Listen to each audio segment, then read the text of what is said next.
Welcome to Buy, Hold, Sell. I'm Ben Clark, and joining me today we've got Oscar Oberg from WAM, Dave Allingham from Eli Griffiths, and we're going to be talking about the buy now, pay later space, which is red hot, and there is debate raging in the market about what these companies ultimately could be worth. Dave, I'll start with you. Afterpay, the giant in the room, $6 billion market cap. Is it a buy? We think it's still a buy, and I know that's a very consensus view. It's been a consensus view from $2 though, so I think that doesn't mean that doesn't derail the investment proposition. It's got the blue sky, it's got the multi-geographies. These businesses are scale businesses. You need very large TTV to be able to generate economic returns. We think this one has the opportunity. PayPal's capped at 170 billion Aussie. Afterpay is no PayPal, but it just gives you some context for the scalability and opportunity globally that Afterpay has with, we think, the best management in the market. Yep, okay. Oscar, what's your view on this one? Is you as punchy as Dave?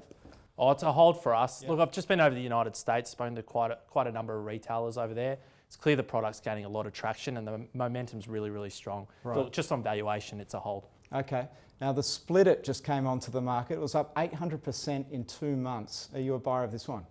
Look, we're a hold. It's very speculative. It's very early stage. The business doesn't take credit risk, so it has the ability to scale globally quite quickly. But look, it's horrendously expensive, so it's on a valuation call, it's a hold. Okay. Dave, what's your view on Splitit? Look, I only had a brief interaction with the company. Look, I'm a sell at 250 million market cap.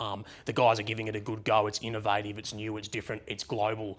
But you know, they booked 500 grand of revenue, merchant revenue in the most recent quarter. So you know, you're talking an enormous valuation for what it is today. Okay. And then we've got Zip, which is sort of morphed into the number 2 player in Australia, but it's actually the one having the run at the moment. Is that a buy, hold or sell? Look, I've got that as a sell too today.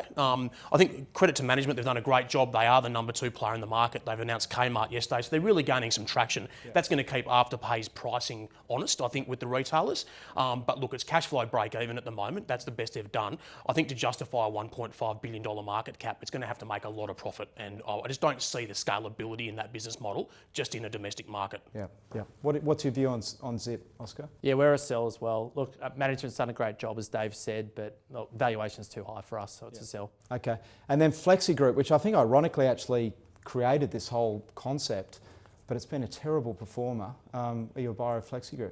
Look, we're a sell, and I acknowledge it is looking very cheap. I guess they do say that they are the inventors of this space, but they're really only pushing through and investing right now, and we think they're behind the 2 top players. In the meantime, they've got a number of divisions that are going backwards. It's had a nice run, but look, in our view, it's a sell. Okay. Dave, what's your view? John Wiley's just put a whole lot of cash in there. He's pretty well regarded. Buy, hold or sell? Well, look, it's been so tempting, FlexiGroup, for the last number of years. It's always looked cheap. Yeah. I think we've finally seen the catalyst for a re-rating in the stock, which is occurring, and that is that there is a new strategic direction. There's a new CEO, Rebecca James, who seems competent. You've got John Wiley money in there helping with strategic direction. So we think at 10 times earnings, with potential for some growth. Oscar's right, there are some pressure points in the business, but it looks just too cheap with us, and with some momentum to the upside from a rating perspective, so buy. Okay. Well, it looks like for now, some of these players are a sell now and buy later.